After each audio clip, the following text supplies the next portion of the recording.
জনাব মাশরাফি বিন মুর্তজাকে। একটা করতালি তার জন্য।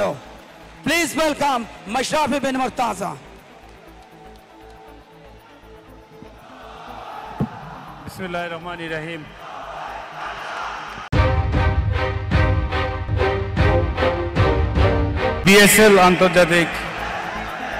বিএসএল আন্তঃবিশ্ববিদ্যালয় ইনডোর ক্রিকেট টুর্নামেন্ট 2024 পুরস্কার বিতরণী এবং সমাপনী অনুষ্ঠানে প্রধান অতিথি হিসাবে উপস্থিত আছেন জাহাঙ্গীর কবির নানক। সমাপনী অনুষ্ঠানে শুধু একটি কথাই বলবো যে বেশ কিছুদিন ধরে দেখে আসছি বাংলাদেশ ছাত্রলীগ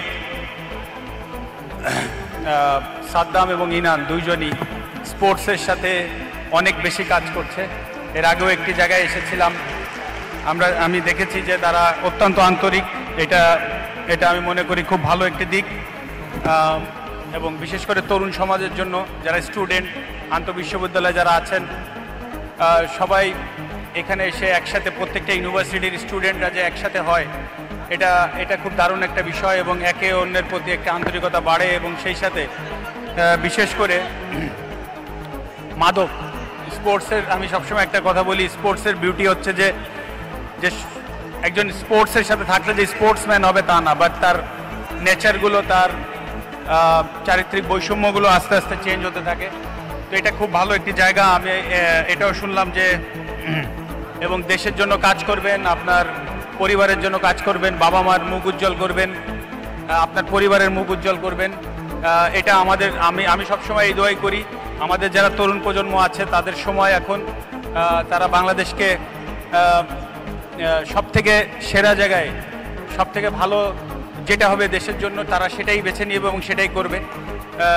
সবাই হয়তো বা সেম অপরচুনিটি পাবে না, একজন হয়তো বা স্পোর্টসম্যান হবে, একজন ইঞ্জিনিয়ার হবে, একজন ডক্টর হবে, তো এরকমই হবে। তো আমি বিশ্বাস করি যে যার জায়গা থেকে সেরাটা আমাদের দেশের জন্য দিবে।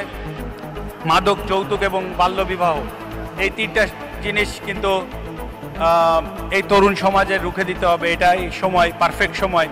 এবং আজকেও আমি শুনলাম যে স্পেশাল তিনজনকে পুরস্কৃত করা হবে এই তিনটা বিষয়ের উপরে। তো দারুণ একটি কনসেপ্ট এখানে আনা হয়েছে।